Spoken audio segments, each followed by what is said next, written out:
சிவாய நம. திருச்சிற்றம்பலம். தென்னாடுடைய சிவனை போற்றி, எந்நாட்டவர்க்கும் இறைவா போற்றி. அருள் திரு நால்வர் பொற்றால் எம் உயிர்த்துணையே. பெரும்பற்ற புலியூரானை பேசாத நாளெல்லாம் பிறவா நாளே என்ற அருள் சிந்தனையில் இன்றைய தினம் நாம் சிந்திக்க இருப்பது ஒரு திருவாசக பாடலை. அதற்கு முன்பாக நேற்றைய தினம் நாம் அருள் திரு சேரமான் பெருமான் நாயனாருடைய முத்தி திருநாளாக நேற்று அதை நாம் சிந்திக்க மறந்தோம்.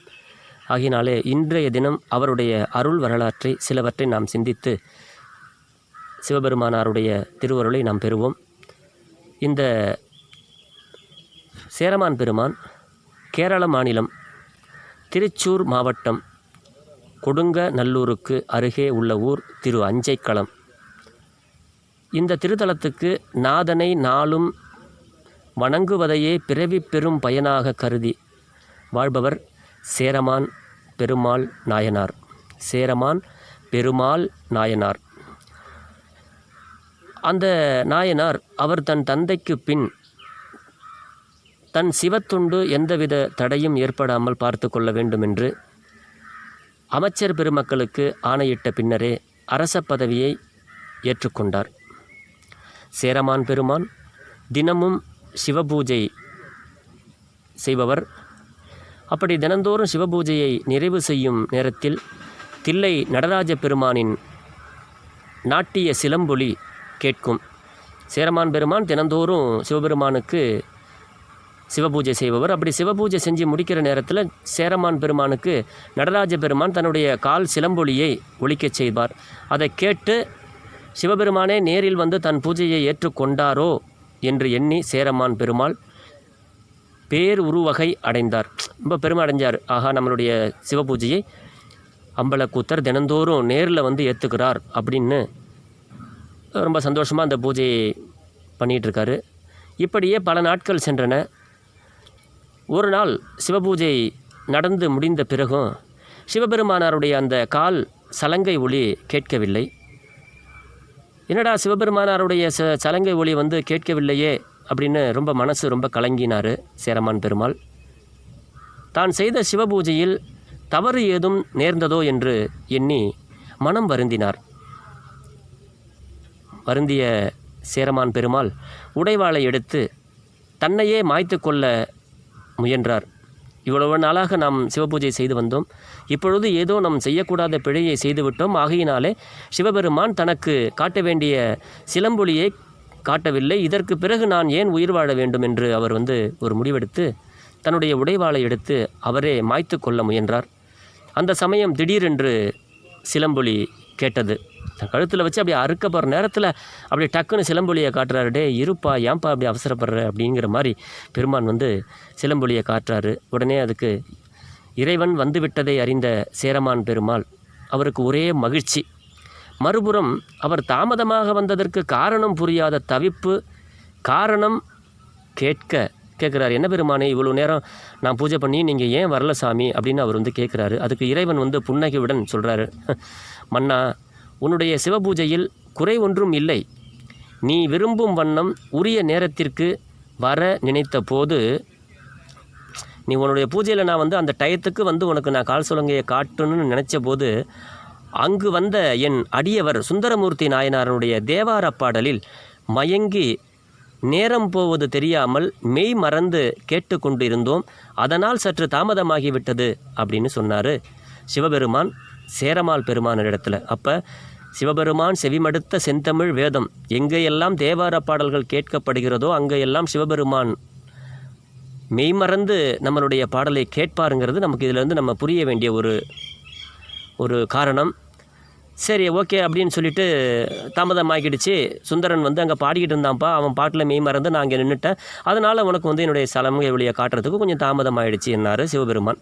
அடுத்த கணமே சுந்தரமூர்த்தி நாயனாரை பார்க்க வேண்டும் என்ற ஒரு வேட்கை அவருக்கு ஏற்படுது. ஆஹா, சுந்தரமூர்த்தி நாயனாருடைய பாடலுக்கு சிவபெருமான் அங்கு நின்று கேட்டு வராருன்னா அப்படிப்பட்ட அந்த சுந்தரமூர்த்தி சுவாமிகள் யார், அவரை நம்ம பார்க்க வேணும் அப்படிங்கிற ஒரு வேட்கை, அவரது தெய்வீக தேவார பாடலை கேட்டு மகிழ வேண்டும் என்ற ஒரு பேராவலம் சேரமான் பெருமாளை பற்றி கொண்டது. அவருக்கு ரொம்ப அதிகமாகிடுச்சு. இந்த சுந்தரமூர்த்தி சுவாமியை பார்க்கணும், அவர் பாடுற தேவார பாடல்களை கேட்கணும் அப்படின்னு அவருக்கு வேட்கை அதிகமாகிவிட்டது. ஆக விருப்பம் அதிகமாயிடுச்சு. உடனே தில்லைக்கு புறப்பட்டு சென்று போகிறாரு. சேரமான் பெருமான் தில்லைக்கு வராரு. சுந்தரமூர்த்தி சுவாமிகளை சந்தித்து அவருடன் நெருங்கிய நட்பு கொண்டு மகிழ்ந்தார். அடியார் ஒருவர் அடியாருடன் கலந்திருக்கிறது தான் அடியாருடைய சிறப்பு. அப்படி அவரை பார்த்து சில நாட்கள் அங்கே தில்லையிலேயே அவருடன் தங்கியிருந்தார். அவருடன் பல திருத்தலங்களுக்கு சென்றார். இருவரும் பரமனை பாடி தொழுதனர். ஒரு நாள் சுந்தரருக்கு பூவுலக வாழ்க்கையின் மீது மிகுந்த வெறுப்பு ஏற்பட்டது. இதற்கு முன்னாடி ஒரு இடம், திருவையாறுக்கு சேரமான் பெருமானும் சுந்தரமூர்த்தி சுவாமிகளும் அங்கேருந்து போகிறாங்க. அந்த திருவையாறுக்கு போகிற வழியில் காவிரி பெருக்கெடுத்து ஓடுகிறது. அப்போ சுந்தரமூர்த்தி சுவாமிகள் தன்னுடைய தேவார பாடல்களால் சிவபெருமான்கிட்ட செலுத்தி அந்தாண்ட இருக்கிற திருவையாற்றில் இருக்கிற ஐயாருடைய அடிகளோ அப்படின்னு ஒரு பாடலை இங்கே பதிகத்தை பாடுகிறார். காவிரி சிறிது நேரம் நின்று சேரமான் பெருமானுக்கும் இந்த சுந்தரமூர்த்தி சுவாமிகளுக்கும் வழிவிட்ட வரலாறு அடியார் பெருமக்களுக்கு தெரிந்த உண்மையே. அப்படியெல்லாம் சில தலங்களில் சென்று வழிபட்டு இருவரும் இருந்தார்கள். அப்புறம் ஒரு நாள் சுந்தரருக்கு பூவுலக வாழ்க்கையின் மீது மிகுந்த வெறுப்பு ஏற்பட்டது. போதும்பா அந்த வாழ்க்கை அப்படிங்கிற மாதிரி பூவுலக வாழ்க்கையை விட்டு கைலாயம் செல்ல தீர்மானித்தார் சுந்தரமூர்த்தி சுவாமிகள். அப்படி சுந்தரமூர்த்தி நாயனாரை திருக்கைலாயத்திற்கு அழைத்து செல்வதற்காக வெள்ளை யானை ஐராவதத்தை சிவபெருமான் அனுப்பியிருந்தார். 2 பேரும் சில நாட்கள்லாம் இருந்து இங்கேருந்து நேராக அஞ்சைக்களம் போகிறாங்க. அப்படியே அஞ்சைக்களத்தில் போயிட்டு 2 பேரும் அங்கே கொஞ்ச நாள் இருக்கிறாங்க. அங்கே இருக்கும்பொழுது பெருமானுக்கு இந்த பூவுலக வாழ்க்கை போதும் சாமி அப்படின்னு சிவபெருமானார் இடத்துல விண்ணப்பம் வைப்பதாக ஒரு பதிகத்தில் அருளுவார் அங்கே இருந்த மாதிரியே. அப்புறம் அப்படி அருளி செய்த உடனே சிவபெருமான் இவருடைய குறிக்கோளை செவிமடுத்து அங்கிருந்து வெள்ளை யானையை அங்கிருந்து அனுப்பி வைக்கிறார், ஐராவதத்தை.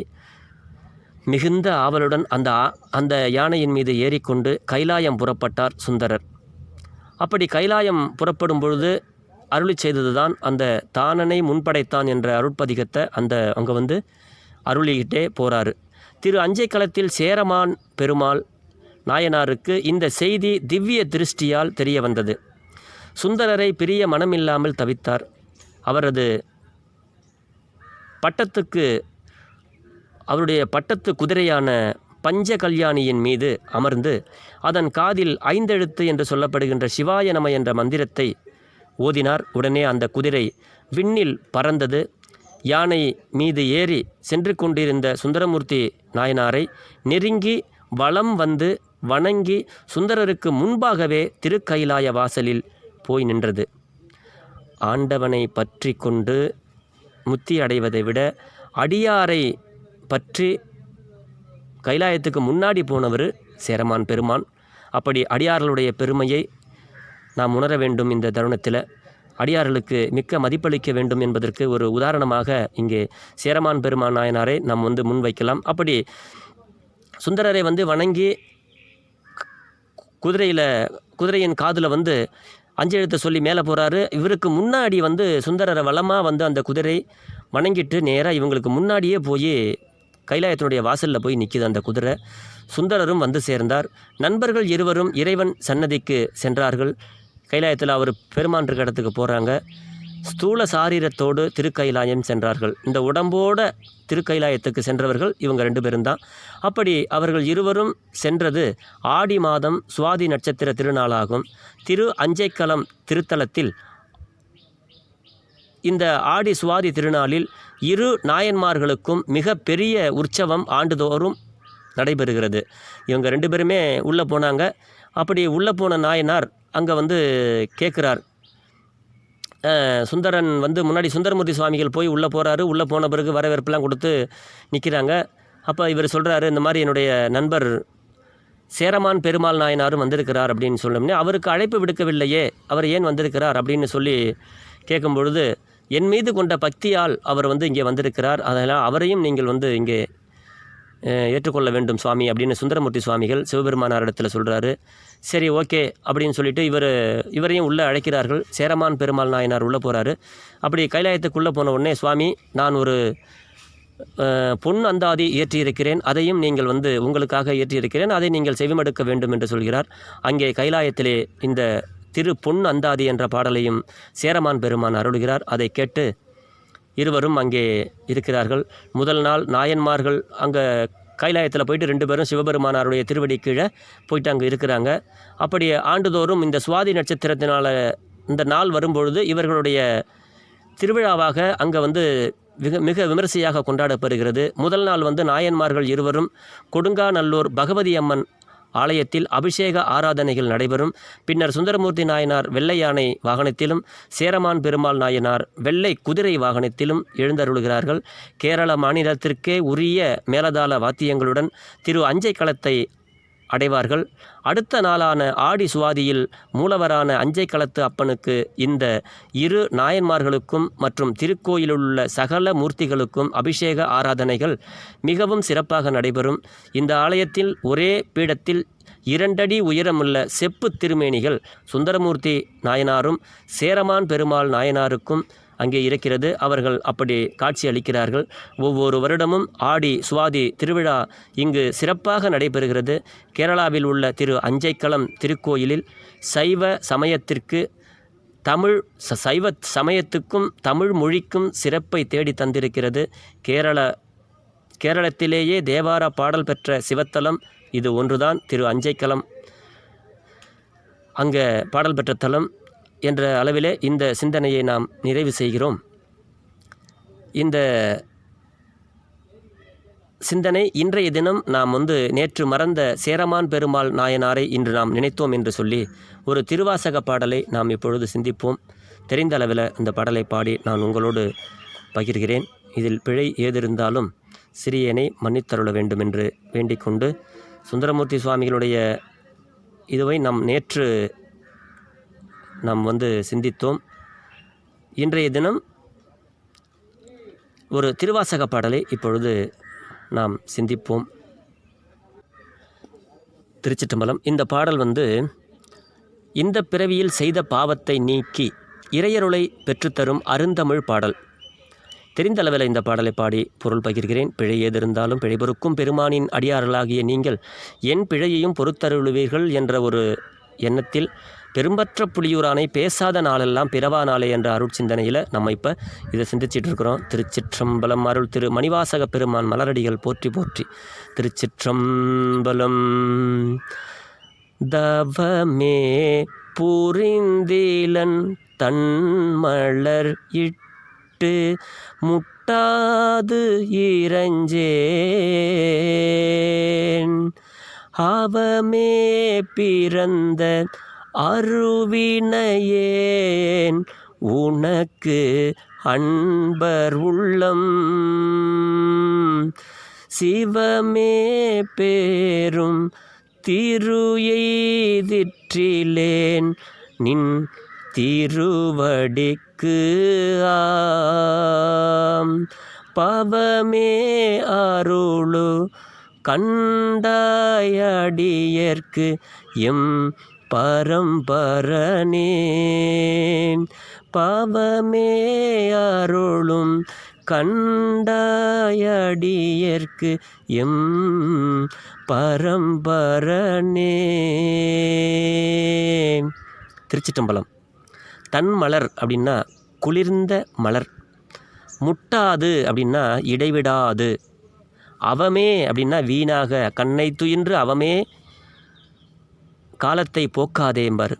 இங்கே அந்த அவமே அப்படின்னா வீணாக, சிவகதி இருக்க அவகதி எதற்கு அப்படிம்பாங்க. அந்த மாதிரி அவமே அப்படின்னா வீணாக அப்படின்னு அர்த்தம். இறைஞ்சேன் அப்படின்னா வழிபட மாட்டேன் அப்படின்னு அர்த்தம். இறைஞ்சேன், இறைஞ்சுதல் அப்படின்னா வழிபடுதல். இறைஞ்சேன் அப்படின்னா வழிபட மாட்டேன் அப்படின்னு வருது. திரு அப்படின்னா சிவபோதம் என்னும் செல்வம், பவம் அப்படின்னா பிறப்பு. ஆக இந்த திருவாசக பாடலில் நமக்கு மாணிக்கவாசக பெருந்தகையார் என்ன பொருள் சொல்கிறார் அப்படின்னு நம்ம இங்கே சிந்திச்சோம்னா, பரம்பொருளே தங்களை குறித்து தவத்தை செய்யவில்லை, நல்ல மலர்களால் அர்ச்சித்து இடைவிடாது வணங்கவில்லை, என் பிறவி வீணாக போகிறது, சிவனருட் செல்வர்களுக்கு உரித்தான சிவபோதம் என்னும் அரிய செல்வத்தையும் பெறவில்லை, தங்களை அடைவதற்கான நல்ல பிறவியை அருளுங்கள் அப்படின்னு இறைமையை உணர்வதே பிறவியின் பயனாகும். அப்படி உங்களை வந்து அடைவதற்கு பெருமானே உன்னை வந்து அடைவதற்கும் உன்னுடைய திருவடியை நான் சார்வதற்கும் எனக்கு அருளுங்கள் அப்படின்னு இந்த பாட்டில் வந்து பெருமான் வந்து விண்ணப்பமாக வைக்கிறார். தேனினும் இனிய பாடல் இந்த பாடல். இப்பாடல் நம்முடைய கீழ்மைகளை எல்லாம் இறைவரிடம் முறையிடுவது போல அமைந்து உள்ள பாடல். உள்ளம் ஒன்றி இந்த பாடலை பாடும் பொழுது நம்மையும் அறியாமல் கண்ணீர் பெருகும். இப்பிறப்பு தப்பினால் எப்பிறப்பும் வருமோ அறியோம். இந்த பிறப்பில் நமக்கு போச்சுன்னா திரும்பி என்ன பிறப்பு வருமோ அப்படிங்கிறது நமக்கு தெரியாது. எனவே இந்த பிறவிலேயே இறையருளை பெற்று கடை தேரவ உதவும் இது போன்ற திருமுறை பாடல்களை நாம் பலமுறை பாடி வாய்விட்டு பாட வேண்டும். அப்படி பாடி வாழ்வில் நாளும் வளம் பல பெற்று நலமோடு வாழ்வோம் என்று சொல்லி பெரும்பற்ற புலியூரானை பேசாத நாளெல்லாம் பிறவா நாளே என்ற சிந்தனையை நிறைவு செய்கிறேன். சிவா. திருச்சிற்றம்பலம்.